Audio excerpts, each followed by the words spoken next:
ஒருத்த வாங்குறான். இங்க மதுரையில் உள்ள ஒரு முஸ்தபா பேசுறான். நாங்களும் பெரியார வச்சிருக்கிறோம், திமுக காரன் சொல்றான் நாங்களும் பெரியார வச்சிருக்கோம். அவருக்கு ஐட்டம் ஆளாளுக்கு வச்சுக்கிட்டு நாங்களும் பெரியார வச்சிருக்கோம்.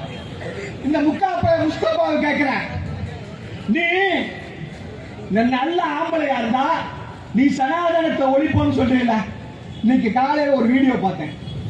அந்த வீடியோல ஒரு முஸ்லீம் பொம்பளை கேட்குது, ஐயா திருவல்லிக்கேணி மசூதிக்குள்ள தமிழ் முஸ்லீம்களை உள்ளே விட மாட்டேங்க, உருது பேசுற முஸ்லீம்கள்லாம் அல்லாஹ்வுடைய தூதர் மாதிரி பேசுறான், எங்களெல்லாம் அடிச்சு வரட்டுதான் சொல்றான். நான் முஸ்தபாவை கேட்கிறேன், நீ நல்ல ஆம்பளையா இருந்தா அதை பத்தி உன்னால பேச முடியுமா? நீ இஸ்லாத்தை ஒழிப்போம் பேச முடியுமா முஸ்தபாவால? சொல்லுங்க பாப்போம். கிறிஸ்தவத்தில் இன்னைக்கு எவ்வளவு பிரச்சனைகள் இருக்குது? கிறிஸ்தவத்தில் எத்தனை ஜாதி பிரச்சனைகள் இருக்குது? தலித்து கிறிஸ்தவர்களுக்கு உள்ள இடம் கொடுக்க மாட்டேங்க. பட்டியலிட கிறிஸ்தவர்களுக்கு சுடுகாட்டில் கூட இடம் கிடையாது. அது கிறிஸ்தவத்தை பத்தி பேசுறதுக்கு கிறிஸ்தவத்தை ஒழிப்போம் எவ்வளவு பேசுகிற பாப்பா தைரியம் இருந்தா?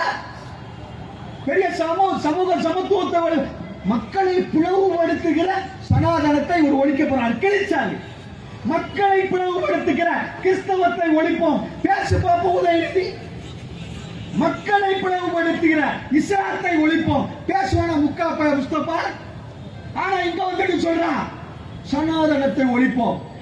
நான் மரியாதைக்குரிய தமிழகத்தினுடைய முதலமைச்சர் ஜோசப் விஜய் அவர்களுக்கு சொல்கிறேன், இந்த முஸ்தபாவெல்லாம் முதல்லயே வாயை கட்டி வைக்கலன்னு சொன்னா முக ஸ்டாலினுக்கு என்ன நடந்ததோ அதே நிலைமைதான் ஜோசப் விஜய்க்கும் ஏற்படும் என்பதை வச்சுக்கோங்க.